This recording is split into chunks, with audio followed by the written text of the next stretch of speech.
IPS Vaishnavi एक दिन बिना वर्दी बिना सुरक्षा साधारण लड़की की तरह अपने इलाके के थाने की ओर निकली। वह यह जानना चाहती थी कि सिस्टम आम लोगों के साथ कैसा बर्ताव करता है। थाने के गेट पर पहुंचते ही उसने देखा एक लड़की अपनी माँ के साथ रोती हुई बाहर आ रही थी। वैष्णवी तुरंत उनके पास गई और पूछा, क्या हुआ? माँ रोते रोते बोली, मैडम, यहाँ का इंस्पेक्टर दारा एफआईआर लिखने के नाम पर पैसे मांगता है और लड़कियों के साथ गलत हरकतें करता है। कोई बोले तो धमकी दे देता है। ये सुनकर वैष्णवी का खून खौल गया।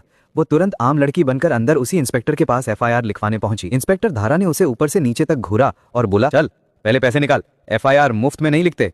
वैष्णवी ने घूरकर कहा, एफआईआर लिखना आपका काम है, इसके लिए पैसे नहीं लगते। ये सुनते ही इंस्पेक्टर भड़क गया, टेबल पर हाथ मारकर खड़ा हुआ और चिल्लाया, अरे तू मुझे कानून सिखाएगी, निकले यहाँ से। और अगली ही पल उसने वैष्णवी को थप्पड़ मार दिया, उसे धक्के देकर बाहर निकाल दिया। कुछ देर बाद थाने के बाहर अचानक सायरन की आवाज गूंज उठी। एक साथ कई पुलिस गाड़ियां आकर रुकी। सभी कमांडो लाइन बनाकर खड़े हो गए। गेट से आईपीएस वैष्णवी वर्दी में निकली। दारा के चेहरे से खून उतर गया।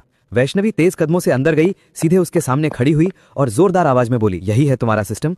गरीबों को धमकाना, लड़कियों का शोषण और कानून बेच देना? इंस्पेक्टर घुटनों पर गिरकर बोला, मैडम गलती हो गई। लेकिन बात पूरी होने से पहले ही वैष्णवी ने उसी के गाल पर जोरदार थप्पड़ दे मारा। फिर आदेश दिया, आज से तुम और इस घोटाले में मिले सारे कांस्टेबल सब यहीं के यहीं सस्पेंड। कांस्टेबल सिर झुकाकर खड़े रह गए। दारा को हथकड़ी लगा दी गई। थाने के बाहर खड़े लोग ताली बजाने लगे। कानून जनता को डराने के लिए नहीं, उनकी रक्षा के लिए है। फिर भी किसी ने वैष्णवी के लिए लाइक और सब्सक्राइब नहीं किया।